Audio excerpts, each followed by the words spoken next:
Eden Care UK is a friendly intervention service providing support to people who are terminally ill reaching end of life. We advocate for a high quality of care and enhanced life choices, and challenge the isolation of elderly people through friendship and social activities. This service would not be possible without your support.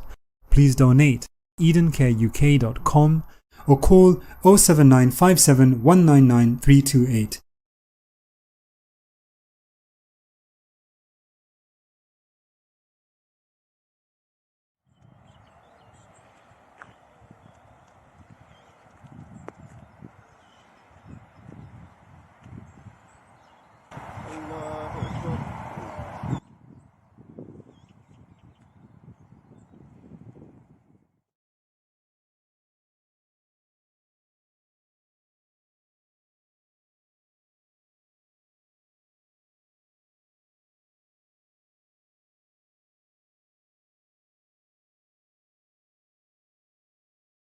আসসালামু আলাইকুম। ও আমার বোনজি, তাইনার আব্বা আম্মা নাই, আমারও তো ঠিক নাই বিয়া দিবার। আর তাই তোরারে দিবানে আমরা দোয়া করবনি, তোরা সাহায্য করছো।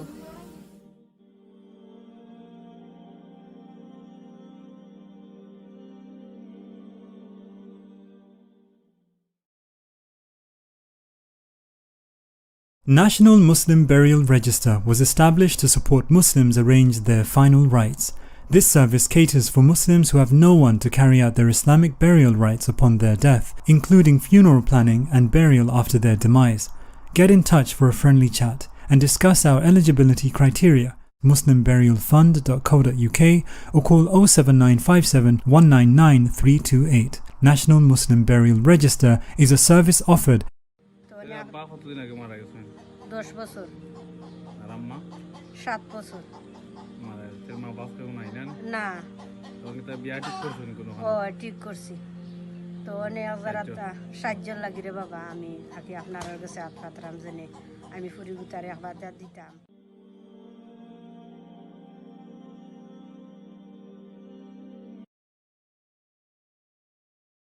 আমি তোমার প্রিয় হতে চাই, আমি তোমার প্রিয় হতে চাই, আমি তোমার প্রিয়। আমার নাম জামিলা, আমি ক্লাস 7 পড়ি। আমার আব্বা আম্মা মারা গেছেন। আব্বা মারা গেছেন 3 বছর আগে, আম্মা মারা গেছেন 2 বছর আগে।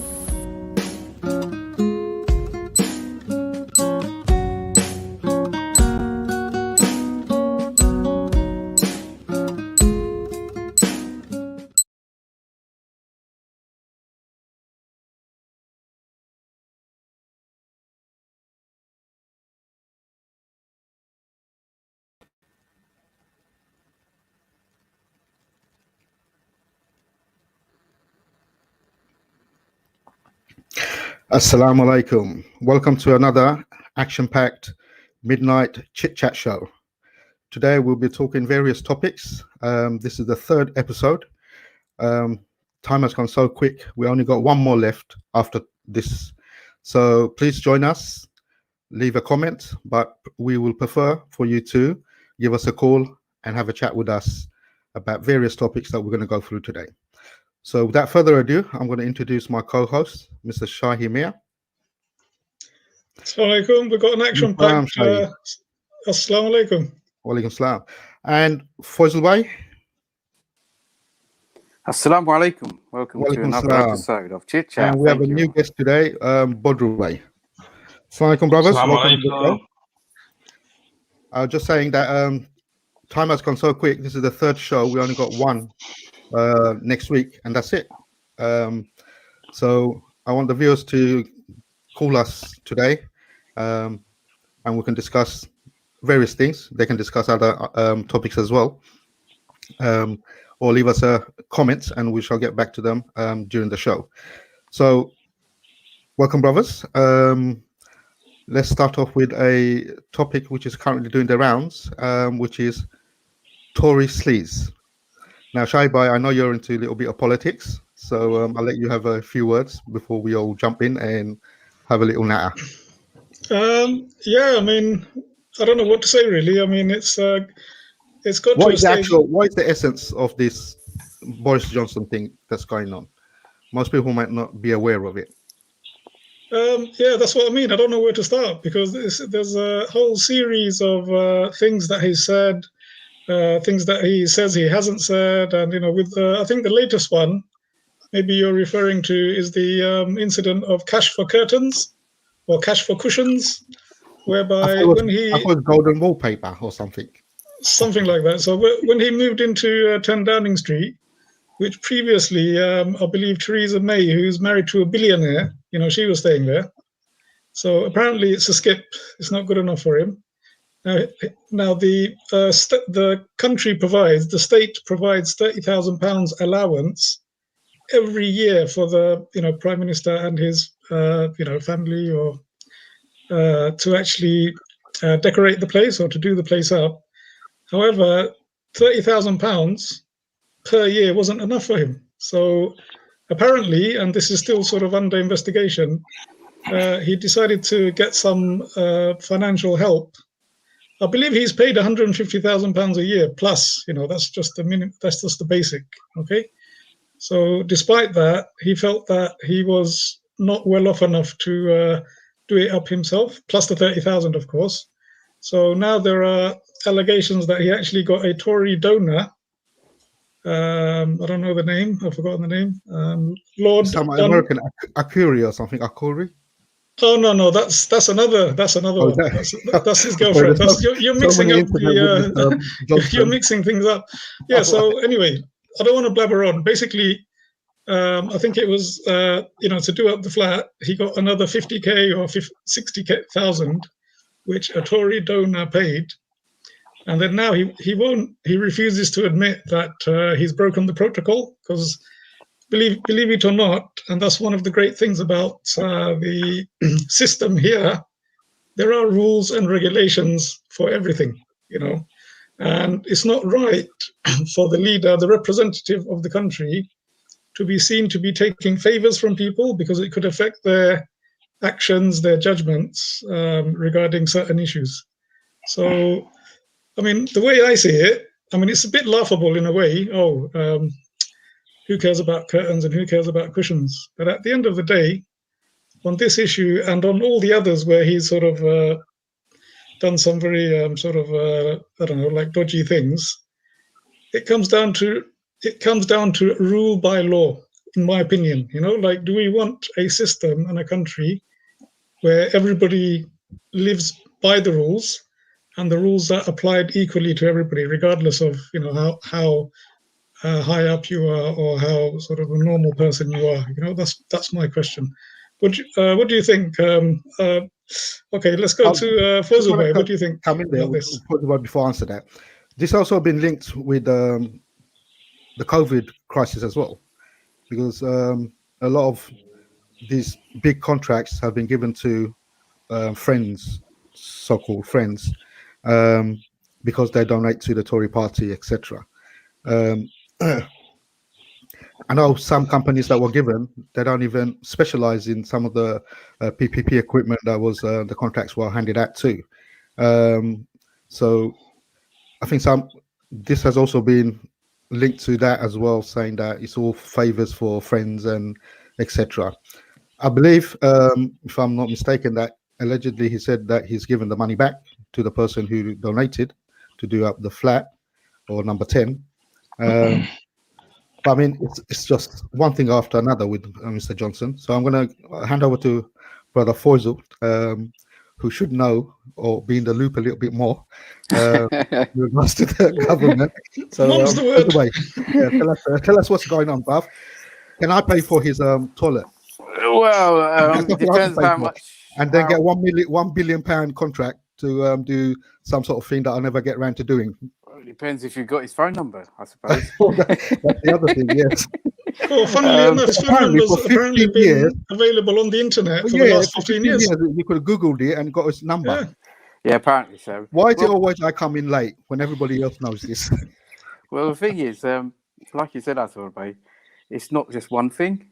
There's so many facets to it. And if you also, to add to it, if you've been following the news, in the last few days, I think Dyson there was this link to the owner or multimillionaire, billionaire, whatever. Is that Mr. Hoover? Dyson Hoover. Dyson, who's the owner of Dyson. Can I just mention that there are other brands available here? We have, we can't sort of mention brands. No. The Dyson, why I say is because it's been all over the news. And of course, remember when COVID not kicked in and everything, and the government was looking for British companies who could build ventilators. So I think. Is it Lord Dice? Is he Lord now? I don't know. Possibly. I wouldn't be surprised. Anyway, he approached Dyson, who apparently was a close friend of his as well.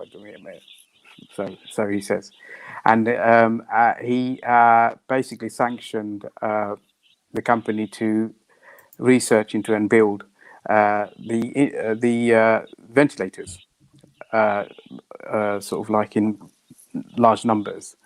And it paid something like £20 million towards that research and everything. This is public money, of course. But then the way in which he was approached, the way in which it was sanctioned, it was all very, very wishy-washy. I mean, like you said, Shahi, there are protocols involved in public spending, how ministers spend, and so on. But I think a lot of these have been leapfrogged, and a lot of them perhaps weren't followed by the rule. And the reason given was that because we were in a COVID situation, that something had to be done, and any prime minister at that point in time would have done anything. Fast tracking, apparently. Yeah, decision making. But then it begs the question: at the end of the day, we do have a parliamentary system, we do have a system in place and processes and procedures, and if on a slightly comical note, I don't know how to put it, but like we read in the papers about other countries, right? They're meant to be corrupt, like Pakistan, Bangladesh. They're meant to be really corrupt.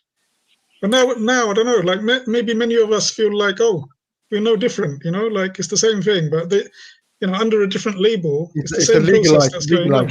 Well, the thing is, so we could say that we're on a par with the UK now in terms of transparency and following the rules. Well, the thing is, with the UK, I think what it is that I must say there is an element of sort of like we do follow processes and procedures as far as possible.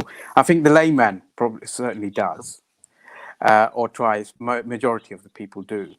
But I think when it comes to another tier of sort of like in society, the higher tier, people at the higher end of society where they have loads of money, loads of influence and stuff like that, I think a lot of these rules can sometimes be kind of bend. Yeah, I mean, adjusted. Circumvented, let's say. Adjusted to suit the purposes. And we've spent billions and billions over the COVID period in terms of sourcing, the the classic one is the test and trace one, isn't it? Test and trace, we spent billions. 3 billion or something. And nobody... 12 billion. 12 billion. Listen to this, right? They spent 12 billion, and then what happened? Apparently, they lost a lot of the data because the spreadsheet, they were using an Excel spreadsheet, which wasn't even the latest version. Was it 2013 or something? And then it just fell off the end of the column because it ran out of columns. Are you telling me for $12 billion, that's the best software you could get hold of? It's just unbelievable. Well, this is where I was going to ask Bodubai. If we had perhaps asked Bodubai to establish a spreadsheet, for £5, he could have done it for £5. I charge £10. A few columns and a few rows. No, you could have said 1 billion, and I'll do the column. The crazy thing is, guys, this is the mad thing here. Like, this has been all over the news. All the incidents, all the sort of allegations and corruption and all this mishandling of public contracts. But guess what? The Conservatives are going ahead in the polls. There's something strange in this country. I don't understand. I think people are sort of like there isn't a strong opposition at the moment. If you really look at the That's facts, true. there isn't a strong opposition. If there was a strong opposition, perhaps people would have felt like there was an alternative to rely on. But I don't What think it that is, exists. I don't think people care. You know, it's like Bangladeshi politics. Yeah, you got the two parties. No matter what the leading party does, and no matter how much wrong they do, the supporters will always support that party. They won't change to a different party, would they? It's the same in this country. No, I wouldn't say that. If you look at the last general election in the UK, then you see that what they used to call the red belt, which was up north, that turned into a blue belt. People just shifted from the Labour Party to voting the Tories. Is that because they're all doing some sort of martial arts? They went from red belt to... Sorry, guys. Sorry, I went off topic there a little bit. Well, it could have been a black belt. Yeah. But that was because of some of the smears against the Labour leader at that time, isn't it? So no, that was. But I'm just saying that it's not always the case. I mean have you noticed every time there's some sort of crisis, or every time the government looks like it's going to get into trouble, all of a sudden Priti Patel comes on the screen and she says, "We're going to nuke the English Channel, yeah, so they can't cross over. You know, we're going to put wave machines, yeah." So it's almost like it's anti-immigration or hostility towards migrants or refugees. That's like a shield they use, you know. Like every time it looks like they're going to get criticised, they bring out the bazooka, don't they? Well, she does look a bit like a bazooka. It's playing on people's sentiment. Actually, it's a populist sentiment in the country where blaming on the migrants, the foreigners have taken over the jobs, taking their wives, taking their sort of like girlfriends, and everyone in their society. On that note, I can happily say we've got a very balanced panel here today. Look, we've got people with short hair, we've got people with beards, you know what I mean? What do you want? Oh, people with no hair. We're going to move on. That's a wig, by the way. To our next topic. But before we do that, just like to say, please see the scrolling thing at the bottom. The ticker at the bottom, yeah. Please donate during this blessed month of Ramadan. We are a charity and we are hoping to do some good work in regards to our Muslim burial funds. We've got Eden Care, we've got Sila Aid, where we provide lots of support to the very, very poor in Bangladesh, the Greater Sila area. You can also pay PayPal as well. If you go to 13 Rivers Trust, you can go to Sila Aid and make a donation there as well. So please be kind enough to make a small contribution towards our. You know what would be fantastic would be if either during the program or by somebody watching the program, they actually sponsored like an orphan, or they actually made some donation to one of those amazing causes. You know, that'd be fantastic. No, you're absolutely right, Shahi. And Azafor, I was going to mention that, you know, last Sunday we had a fantastic Sila Aid appeal on Channel S. And Alhamdulillah, we managed to raise, a reasonable amount to support the orphans and the widows, particularly the orphans. And thank you to all our viewers who've donated, and all the donors who've donated towards supporting 60 orphans. That's fabulous, absolutely remarkable. I mean, keep it between ourselves, but you can make that 61. You know, I know somebody who might be, who will be. Well, there you go. We've got another one there. So our target is 100. For a full year, it's £240. You can do a standing order or direct debit for £20 a month, which will support an orphan for one whole year. So we have, if there's another one going, then we have 39 still available. Please kindly have a think about sponsoring a orphan. There's nothing better than sponsoring a orphan, inshallah. So now we're going to hop over to our cousins on the other side of the river. It's been really quiet. I've, in a way, I'm a bit disappointed now that Trump is no longer there. There's no hoo-ha. There's no, I'm going to beat you up. I'm going to do this. I'm going to do that. Biden, is he asleep? Or well, no. It's been 100 days, and I haven't heard a peep from him. What's happening, Bob? What's happened is it feels like a bit of an anticlimax. Anticlimax meaning that I think Trump used to feed on sort of like people sent again another one who used he's to a be Twitter wizard, wasn't it? Every time, even if he breathed the wrong way, Twitter would come out and every time he would just let wind go. He would just put something on the Twitter. Well, since he's gone, there's not been I many suppose tweets. Trump by name, you know what I mean? Trump by nature, isn't it? You know, he's got to release somehow. So I think Twitter was his favorite means of release. I think we've just moved into sort of like normality, that traditional diplomacy and traditional politics, and that's why it feels like the excitement of Trumpism has vanished, and now we're back into normality. So, in my view, I think with Biden, he's 100 days. Although I think a lot of people might have thought that, oh well, he's going to be in the backstage, not really doing much, given his age and perhaps and he's going to take a back seat on things. But I don't think he has. I think he's actually been in the forefront of policy making in the US. I think so. That's quite surprising. Maybe not everybody's aware, but he's been at the center of government for the last like half a century. You know, because he's been in that field in the highest level for many years, and due to personal tragedy, I don't know if you're aware, where he lost his son, his son, and his family in a terrible motor crash. He's actually experienced, his life experience has given him a lot of strength and a lot of understanding, I would say, where he can empathize a lot with other people. So I think what he's done since coming in, without making a lot of fuss and without sort of unnecessary hoo-ha, he's actually been very, very efficient, because he knows how to govern. He knows how the machinery of government works, and he's actually done a huge amount since coming in the last 100 days.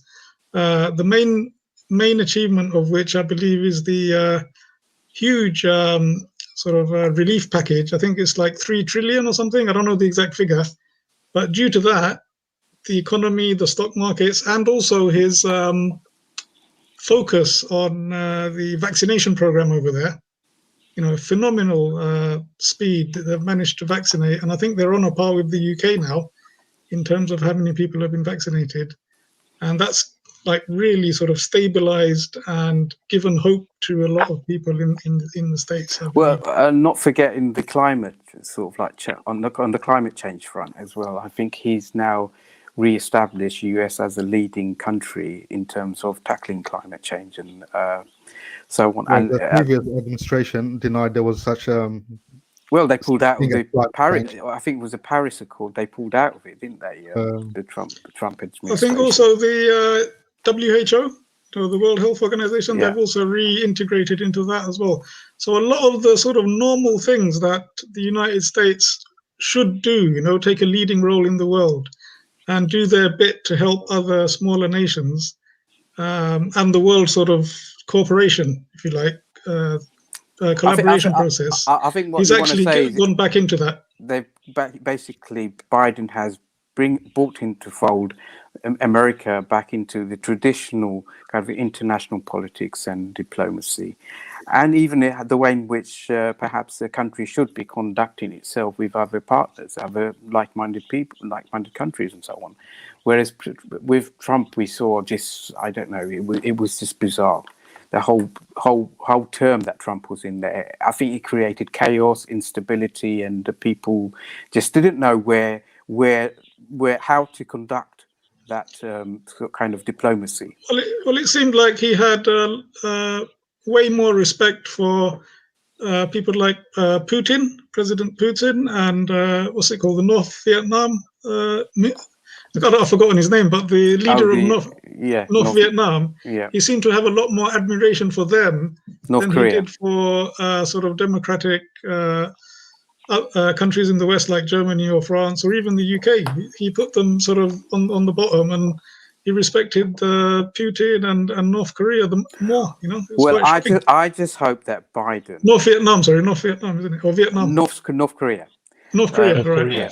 So I just hope that Biden does actually see sense in sort of like retaining that close relationship with the UK, given that we've now kind of come out of left the European Union, EU, that we do have that close relationship, and there aren't any kind of conditions attached that are going to be kind of helpful towards the UK, or or distasteful in many respects. It's going to have to be kind of something that suits both countries rather than one-sided policies. That's most importantly, I think he reversed the ban on some Muslim countries. Oh, right. Yeah. Absolutely, yes. So, that's right, yeah. So that's a relief. Maybe some people will now be able to travel to the US when the COVID situation. Yeah, perhaps. I mean, that's the first step, isn't it, in the right direction? Well, let's just say people with Muslim names, if they do travel there, they don't have to be carrying their own Vaseline with them. Let's put it that way. We'll go for a quick break, come back, and we'll... On that note, I think we need to go to a break. And hopefully, next segment of our show, we have some calls to come in or some comments, inshallah. We'll be back shortly. Assalamu alaikum. When the Grenfell Tower fire struck, many expected that resources would be available in both dealing with the fire itself and the provisions on hand for those who had lost everything. Unfortunately, this tragic loss of life had been predicted by some of the deceased residents themselves. Many of the first responders were not people in uniform, but it was the Muslim residents themselves who were awake during the nights of Ramadan and alerted their neighbours about the impending inferno that was about to engulf their entire building. Charities and members of the public from all walks of life came to Grenfell whilst the tower was still ablaze and during the immediate aftermath. They provided food and donated whatever they could in order to relieve some of the suffering for those who were able to make it out alive. But all the goodwill shown could still not prevent the tragic loss of life, and the majority of the victims were from an ethnic minority Muslim background. According to Islamic funeral rites, the deceased should be buried within 24 hours. However, due to the severe nature of the fire, this just wasn't possible. For many families, burying their loved ones became extremely difficult, and although there were impromptu funeral prayers that were performed immediately after the tragedy, bodies were still yet to be identified, and you can imagine because of the ferocity of the fire itself, many were just unrecognisable.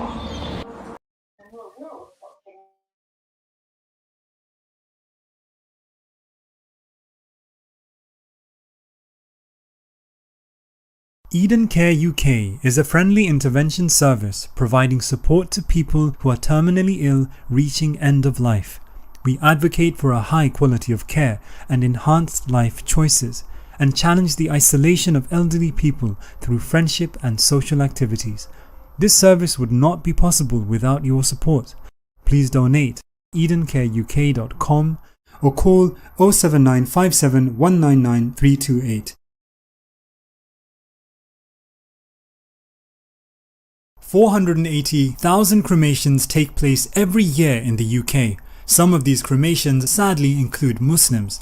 We offer burial support for Muslim reverts who are vulnerable and alone, including an Islamic will service. If you or someone you know is worried about not receiving a Muslim burial, then contact us today. muslimburialfund.co.uk or call 07957 199 328. A project of Muslim Burial Fund.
Assalamu alaikum. Welcome back. That video was very apt because our next topic is regarding Grenfell. Muslim Burial Fund played a huge role during that crisis. We buried a lot of people who were Muslims who tragically died in the Grenfell fire. And I know for a fact that we worked throughout 24 hours a day supporting people, taking a leading role in providing help and support during those very, very sad times. Shahi, I don't know your take on the actual Grenfell and the Yeah, I tragedy mean, that could have been obviously it avoided. happened a little while ago.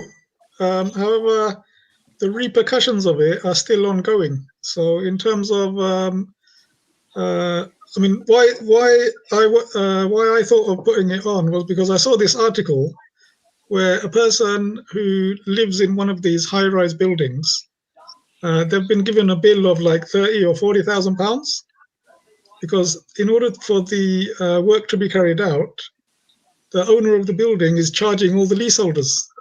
Okay, so he wrote to the housing department. I believe it's Minister Jenrick, and he got a letter back saying, "Oh, if you feel emotionally disturbed by it, etc."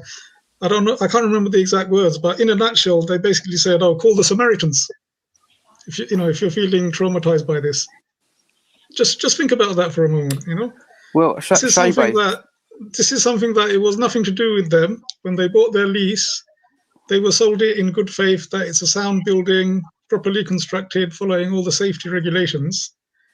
And it's only as a result of Grenfell that it's come to light now, after years of investigations and inquiries, that I think they actually defrauded the test results. They actually made up the test results to say that the cladding was safe, but it wasn't. And then obviously the regulators, whoever was meant to check it, they didn't do a very good job. So there was a lot of failures in the system, from the companies to the installers to the people who are meant to check it. And now it's the leaseholders. Obviously, forget the leaseholders. First of all, it led to the deaths of many, many people, which, the tragic deaths, as you mentioned. But now, having made a big hoo-ha about how they're going to sort it out and they're going to help everybody, the government is still dragging its feet on, sort of implementing what they said. And now people are being given these huge astronomical bills to sort of pay for the work. And it's really shocking. Really shocking. Well, funny you should mention that, because it just ties up with the Grenfell issue as well. It's been in the news in the last couple of days about these particular people in that particular category, where they have actually bought these leases of properties that belonging in sort of like towers that have been identified having dangerous cladding. And the government has actually saying that they've approved grants for certain type of buildings which are something like 18 meters and above, or something like that, I think, in terms of specification. Anything below that, they would not qualify, or they would get a loan, sort of like a loan from the government or the banks, I'm not sure, on a preferential interest rate. But why should leaseholders have to do that, like you said? Because when they bought it in good faith. They had their surveys and everything was cleared, and there wasn't the issue about the cladding being an issue. So I just want to bring another analogy in terms of what, I mean, if you had bought a product, say from Curry's or one of the retail outlets, and that product was faulty, or that product, the product needed sort of like wasn't safe enough, what would happen is that company would recall the product, and the company would either fix the problem or they would replace it with one which doesn't have the issue or the fault. I don't think that's this is any different, because at the end of the day, when these people actually bought their properties or the leases of the properties, they went bought them under good faith. And why should they now have to kind of bear the cost of putting that right, when it should be the people, like you say, the installers, the suppliers, and so on? I mean, there are people who are saying that they're in their early 20s. They're going to now declare bankruptcy because they can't afford to. That's right. I have a colleague. I have a colleague at work. She's got a bill of 65,000. Wow. She's young, yeah, but she's got a job, but she's not earning a lot. She's got a mortgage to pay, and on top of that, now she has to pay another extra 65,000. Wow, which is not fair, to be honest. Absolutely, it's absolutely shocking. And she recently bought the property. You see, just before the Grenfell thing happened. I mean, it's not just the cost of the cladding. Due to the disaster that happened, they also found that a lot of the buildings, there's other work that needs to take place inside the building to make it safe, in terms of fire escapes, in terms of separating it into different compartments so that fire doesn't spread, installing better alarm systems and other measures. So that all those things, they're not covered by the compensation scheme or the loan system. So that has to be paid for by the either by the owner of the building, or as is happening, they're just passing that cost on to leaseholders.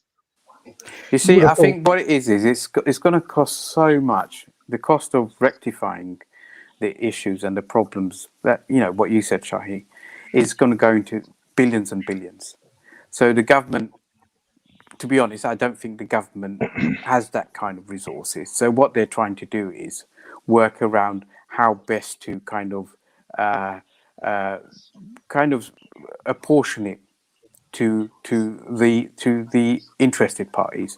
Now, what my question is, why aren't they actually pointing the finger at the people who are responsible from the outset, the people who haven't been checking what they should have checked? Because if a building doesn't have the correct fire, health and safety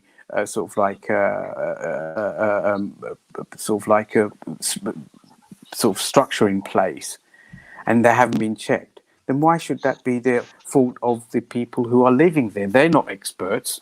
They're not the people who actually devise these policies. So it must boil down to either local government, central government, or the people who are managing the properties. But I don't see that happening for some reason.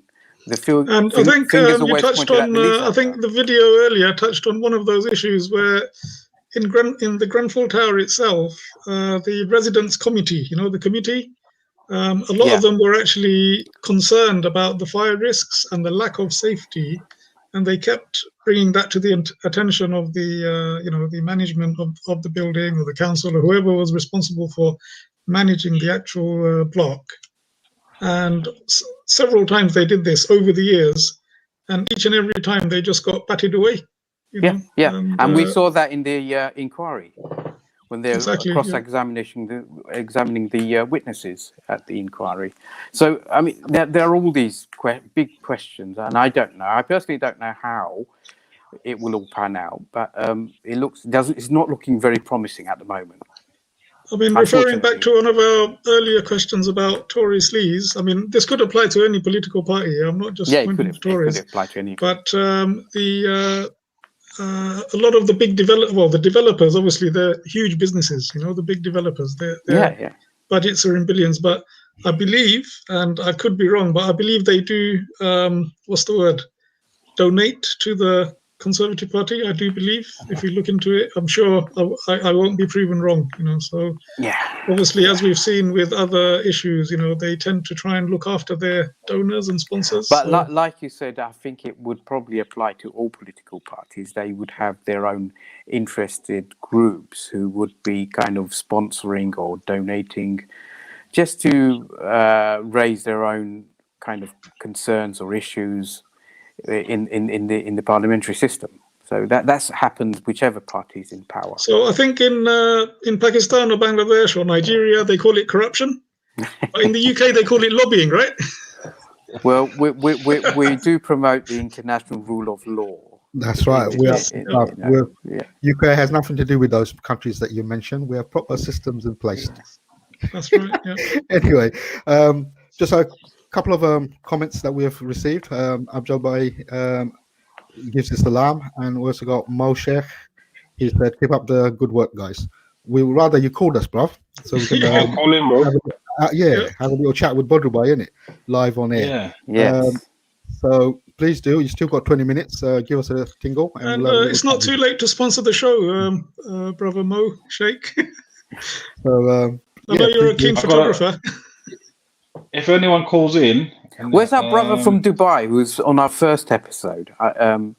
Do you remember we had a brother from Dubai who's quite? I thought he's quite an interesting kind of character. Sorry, but please call in.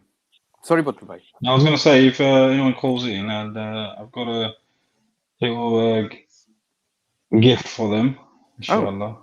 I'll call in. Yeah, so call in. You kept that quiet. You should have said that at the beginning, brother. Yeah, well, you never gave me a chance. So first one to come in, call in. You get a gift. I've got let me tell you what it is. I've got a little chili plant which I've grown. It's a special one. But I tell you, that chili is fiery, bro. I'm telling you. It's fiery. If you can make it grow, if you can call keep it alive. He's the chili king. Only thing is you have to come and pick it up. I can't deliver. I'm sure if they want the chili plant. So if you want, it's called Carolina Reaper. Wow. That's right. The name itself scares you. Yeah, it's an American hot chili pepper. It's a hybrid. Yeah. I think it's one of those top ones when it comes to. One of the top. It's one of the hottest. In terms of rating, it's in the millions or something.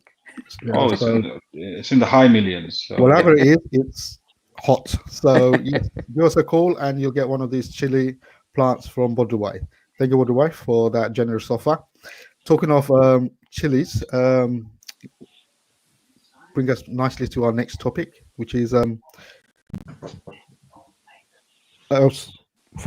sorry, my mind's gone blank a bit. It's healthy eating during Ramadan. Healthy eating. Sorry. Yes. I think we should leave that to Badru Bhai. Okay, I will let Badru Bhai start this off. Do I look like healthy to you guys? Well, you've lost a lot of weight doing jogging.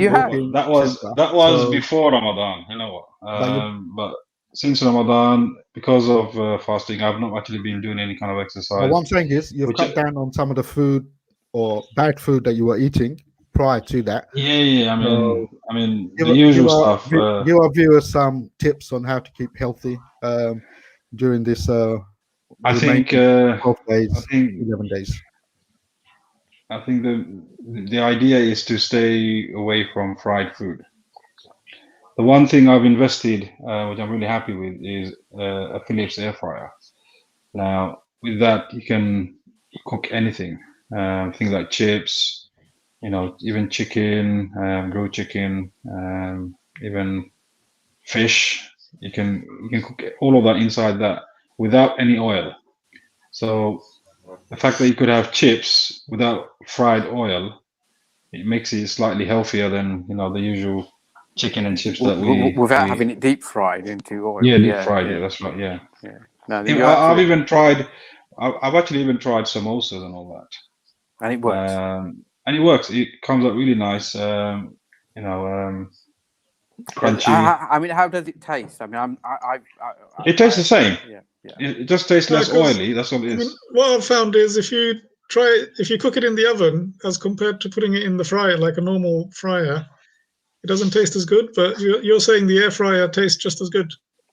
No, the air fryer tastes as good. Well, I mean, what you can do is you can add a few drops of oil just over the stuff, and that oil would circulate and cook the whole thing inside.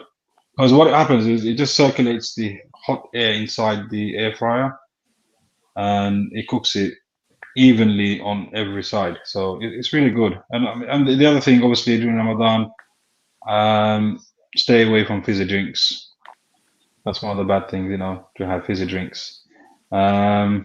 Also, cut down on the rice. That's how I lost weight. Honestly speaking, I mean, it's the rice. I mean, for a lot of people, the fried stuff is associated with Ramadan. You gotta fry samosas, you gotta fry this. No, I mean, what I'm saying is have all of that, but don't fry it.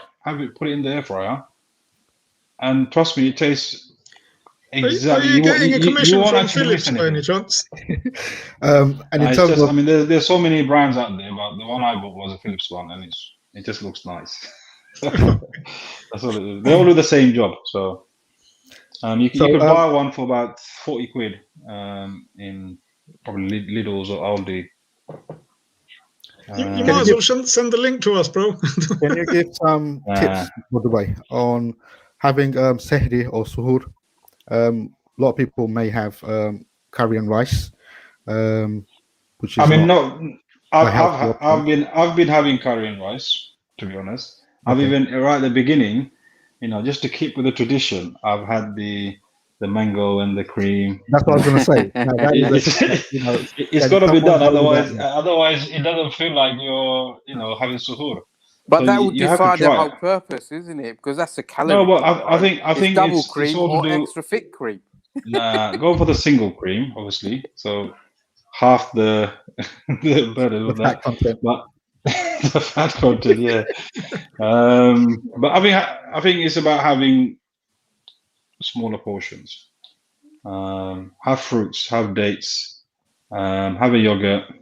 I mean, have a banana. That keeps you going. I have a lot of fruits during Ramadan. Not that I've lost any weight. Funny enough, I've lost a little bit actually, not substantial. But inshallah, after Ramadan, my training regime will start again, and I've got another 10 kilos to lose. Wow, we won't be able to see you before the summer. Did you say another 10 kilos?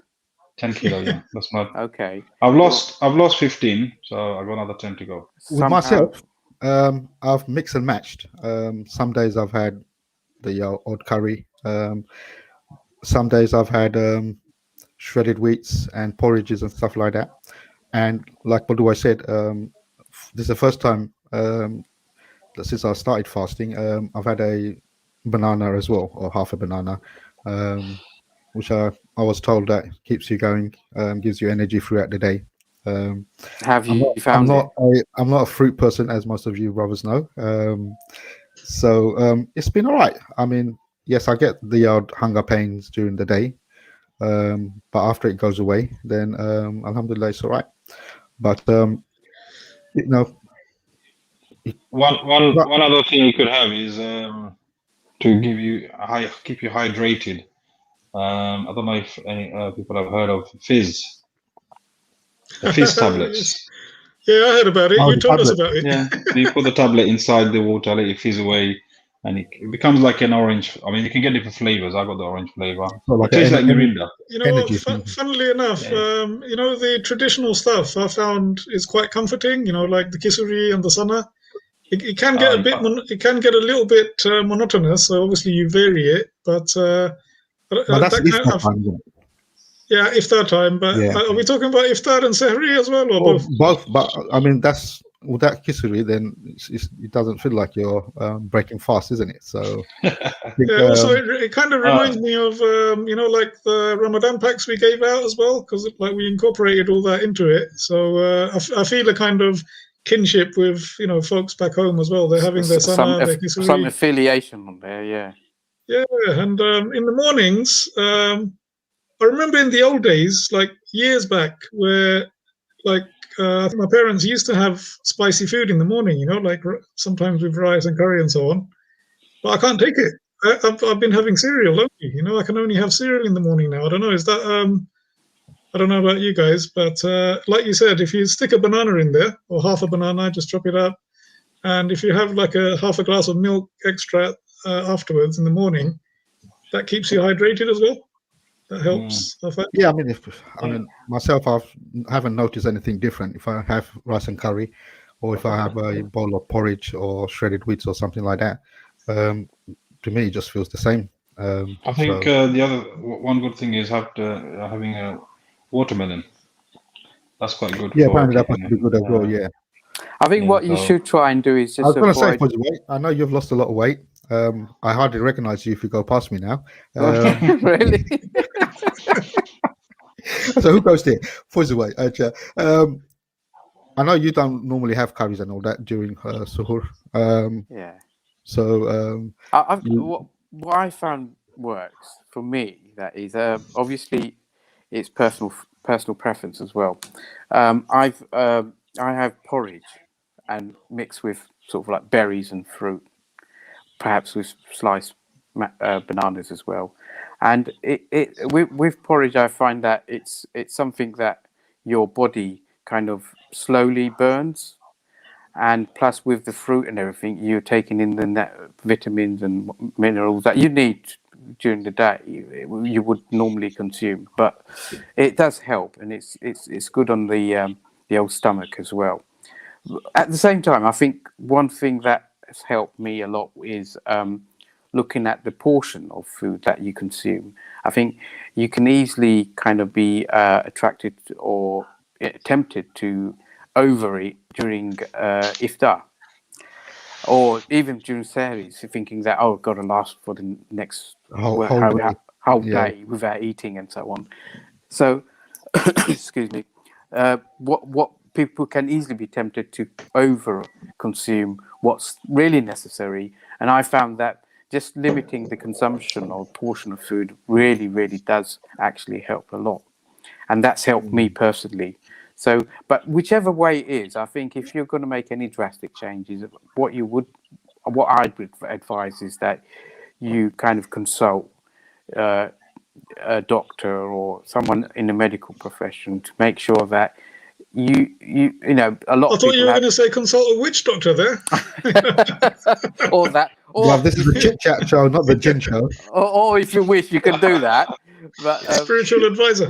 But you know, because a lot of people have underlying health conditions. I've heard, and this I got this from Boris Johnson actually.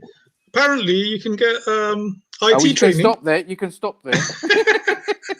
Apparently, if you want to lose weight, you want to go for IT training, incorporating some pole dancing as well. Apparently, that was okay. Yeah, so if you've got half an hour or an hour, that can really burn the calories. Apparently. Well, there you go. I wouldn't advise it during fasting, though.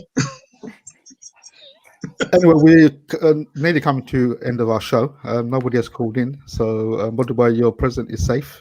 Oh no. Well, you'll have to pass it on to me. It's still available if anyone calls in. Well, we'll entice the viewers to see if they want to call in. This section, we have Dubai here, who's an IT expert, I would say. He works in the IT field. So if anybody's got any questions in regards to any IT issues, maybe you can give us a call or give us a comment. Maybe Dubai can give some tips on how to resolve it. Like I said, I started corrected. Obviously, I said next week is our last show, and that's our last show for Ramadan. We're hoping to come back after Ramadan. So keep a lookout for. We'd like to make this a regular monthly show. See how it pans out, because it's quite good to have a little chat with people that you know and get the viewers to get involved and call up and have a little chat as well. Just want to say we're approaching the last 10 days now. It has gone quite quick. In a blink of an eye, nearly 20 days have gone. By the way, this year it's been the quickest. You know, it's as I said, it's gone in a blink of an eye. It's only the other day we started fasting, and it's what we only got another week, just over a week now. Well, next week, and then maybe Tuesday, Wednesday, maybe next week in a couple of days. I mean, alhamdulillah, you know, Allah's blessed me. I've taken. Well, today was my last day at work, so I'm off from now on. So I normally take the last 10 days off, so I can do the extra ibadah and catch the Laylatul Qadr, you know, and inshallah. And this year, you know, alhamdulillah, I've been. My intention. Normally, every year I do one khatam of the Quran, and this year I intended to do 2. So nearly finished. If I didn't come on my show tonight, I would have finished my khatam tonight, inshallah. But that's gonna wait till tomorrow now. That's really good. And then I'm gonna start my new khatam and see what I can do in the next 10 days, inshallah. But I think, just a quick advice to all the viewers, the month of Ramadan, it's a month of Quran, so this is when we should be reading Quran more than what we normally do. There's ample of opportunities, after every salah, even if you read 2 pages, you can do one khatam, because one juz is 10 pages. So 5 daily prayers. After every prayer, if you do 2 pages, that's nothing. Two pages, probably 10 minutes. And if you're fast, probably 5 minutes. So, I mean, it's easy to complete the khatam, in the month of Ramadan. So, inshallah, if you are listening, please do try and read the Quran as much as possible. And obviously, in the last 10 nights, try and catch the Laylatul Qadr. Yeah, make dua for all of us. Yeah. Well, I hope that's inspiring to everyone, and particularly us all. And thank you very much, by the way. That's really inspiring to do 2 khatam and the commitment and everything. That's really, really inspiring. And I hope that our viewers will find that really useful, and us as well. I think we all should kind of learn. I think we all need to get closer to the Quran, not only just reciting it and reading it, but also the meaning. And at the end of the day, it's an advice and a map for your life. Advice on how to live your life in the correct way. So that's true. I think a lot of people have read the Quran in the Arabic language, but many people I know, haven't actually read the Quran in English to understand the meaning, because many of us don't understand the language itself. We know how to read, but we don't know what we're reading. I mean, in one way, it shows the power of the actual words themselves, that we can actually gain something from reading it. But we also need to go to the next stage of actually following the guidance and understanding the guidance, and that's just as important. I think that you hit the nail on the head, Shahi, because what it is I think we are in very confusing times, I think.